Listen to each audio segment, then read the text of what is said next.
بسم اللہ الرحمن الرحیم۔ السلام علیکم۔ میں نے 1988 میں پرانے لاہور ایئرپورٹ کے کنٹرول ٹاور میں اپنی ڈیوٹیز کا آغاز کیا۔ کلاس روم ٹریننگ میں مکمل کر چکا تھا کیٹائی حیدرآباد میں۔ اس وقت پاکستان میں ایک ہی ایئر لائن فلائٹس آپریٹ کرتی تھی اور وہ تھی PIA۔ بہت کم فلائٹس ہوتی تھیں اور جہاز بھی پرانے طرز کے تھے، بس ٹھیک ہی تھے۔ اگر میں آپ کو مثال دوں تو اس وقت بوئنگ 707 ہوائی جہاز جو PIA کے سنہری دور کے آغاز کا تھا، یہ ایک جیٹ ایئرکرافٹ تھا اور PIA وہ پہلی ایئر لائن تھی جس نے ایشیا میں اس ایئرکرافٹ کو آپریٹ کیا۔ پھر اس کے بعد شاندار بوئنگ 747 آیا۔ ان تمام جہازوں کے کاکپٹ میں گول بڑے بڑے گھڑیوں نما ڈائلز لگے ہوتے تھے اور ان میں انڈیکیشنز سوئیوں کی مدد سے ملتی تھی۔ بے شمار گھڑیوں جیسے ڈائلز کو کاکپٹ میں دیکھتے ہوئے جہاز کو اڑانا خاصا مشکل کام تھا۔ ان جہازوں میں ایسے کمپیوٹرز نہیں تھے جو ہر طرح کی انفارمیشن خود کار طریقے سے لے کر کمپیوٹر میں فیڈ کرتے ہوں اور جہاز کو ٹھیک راستے پر اور ٹھیک طریقے سے اڑاتے رہیں۔ اس وقت جہاز اڑانا واقعی ایک ہنر تھا، آج بھی ہے، لیکن آج زیادہ تر یہ ایک کمپیوٹر گیم کی طرح لگتا ہے۔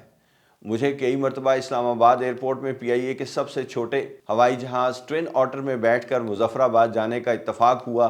میں نے اسی جہاز میں پارا چنار تک کا سفر بھی کیا۔ یہ بہت بیسک سا ہوائی جہاز تھا جس میں 17-18 لوگوں کے بیٹھنے کی گنجائش ہوتی تھی اور سامنے پائلٹ بیٹھے ہوئے ہوائی جہاز کو اڑاتے ہوئے نظر آتے تھے۔ ان کی باتیں بھی ہم سن سکتے تھے۔ ٹیک آف کے تھوڑی دیر بعد پائلٹ اپنی سیٹ کے پیچھے ہاتھ ڈال کر کولڈ ڈرنک کی بوتل اور ڈسپوزیبل کپ اٹھا کر پیچھے بیٹھے ہوئے پہلے مسافر کو دیتے کہ آپ خود بھی لے لیں اور پیچھے پاس کر دیں۔ جہاز بڑے مزے میں مارگلہ کی پہاڑیوں کے اوپر سے 4000 فٹ مینٹین کرتے ہوئے کراس کرتا اور 7500 فٹ تک کی بلندی پر چڑھ جاتا اور نیچے مختلف مقامات دیکھتے ہوئے گھڑیال کے اوپر سے گزرتے ہوئے منزل کی طرف چلتا رہتا۔ یہ بہت مزیدار فلائنگ کا طریقہ تھا اور اسے VFR فلائنگ کہتے تھے، یعنی دیکھ دکھا کے فلائنگ کرنا۔ پہاڑوں میں، وادیوں کے اندر یا میدانوں میں نقشے کو دیکھ کر مختلف شہروں اور قصبوں کے اوپر سے گزرتے ہوئے سفر جاری رہتا اور منزل آ جاتی۔ یہ ہوائی جہاز اڑانے کا خالص تجربہ تھا۔ بعد میں مجھے ایک بوئنگ 747 ہوائی جہاز کے سینئر کپتان سے سوال کرنے کا موقع ملا کہ آپ کو بڑے جہاز میں انسٹرومنٹس کے ساتھ فلائنگ پسند ہے یا چھوٹے جہاز میں وادیوں، زمین اور پہاڑوں کو دیکھتے ہوئے خود راستہ تلاش کر کے فلائنگ کرنا۔ انہوں نے بتایا کہ چھوٹے جہاز کو وادیوں میں اڑانا تو فن ہے، یہی مزیدار کام ہے اور مجھے یہ بہت پسند ہے۔ بڑے جہاز کو اڑانا تو ایک نوکری ہے۔ لاہور ایئرپورٹ پر ڈیوٹیز کے دوران اکثر میں نے یہ دیکھا کہ جب ہمارے پاس چھوٹے جہاز اسلام آباد یا پشاور وغیرہ کی طرف سے آتے تو کئی مرتبہ GT روڈ کے اوپر ہی اڑتے ہوئے وہ لاہور پہنچ جاتے۔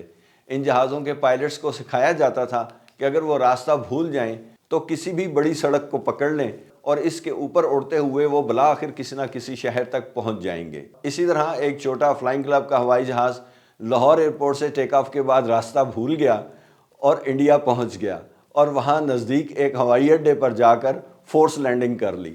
بعد میں جب اس کو ڈھونڈتے ہوئے لوگ پہنچے تو راجہ صاحب جو جہاز کو اڑا رہے تھے اور لیجنڈری فلائنگ انسٹرکٹر تھے، وہ جہاز کے پاس چارپائی بچھائے بیٹھے تھے اور حقہ پی رہے تھے۔ بعد میں اس جہاز کو بائی روڈ روانہ کیا گیا۔ لاہور پہنچنے والے ہوائی جہازوں کے لیے ایک اہم پوزیشن دریائے راوی کا کراس کرنا بھی ہوتا تھا۔ جب ہمیں جہازوں کو ایک دوسرے سے کلیئر رکھنا ہوتا تو ہم ان سے پوچھ لیتے کہ کیا آپ نے ریور راوی کراس کر لیا ہے یا نہیں۔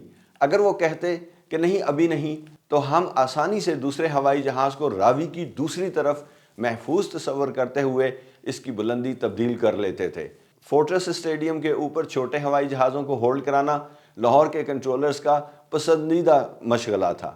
اس طرح وہ دوسرے بڑے ہوائی جہازوں کو اس سے بآسانی کلیئر کر لیتے تھے۔ اڑنے والے جہازوں کو وہ انفارمیشن دے دیتے تھے، small aircraft holding overhead fortress stadium. واہ کیا دور تھا!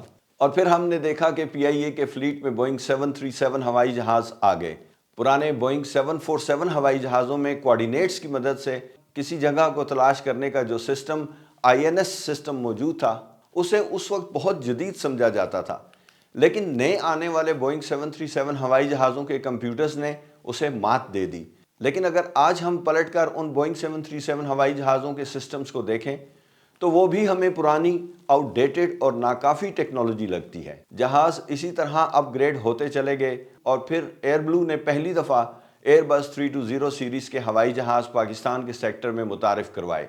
یہ fly by wire aircraft تھے، اس وقت کے انتہائی جدید ایئر کرافٹ تھے جو تکنیکی لحاظ سے بہت محفوظ اور زبردست تھے۔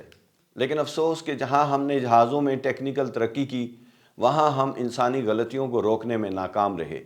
یہی تکنیکی طور پر مضبوط ہوائی جہاز ایک روز پائلٹ کی غلطی کے باعث اسلام آباد ایئرپورٹ کے شمال میں مارگلہ کی پہاڑیوں سے ٹکرا کر تباہ ہو گیا۔ رپورٹس نے بتایا کہ یہ حادثہ پائلٹ کی غلطی کی وجہ سے پیش آیا۔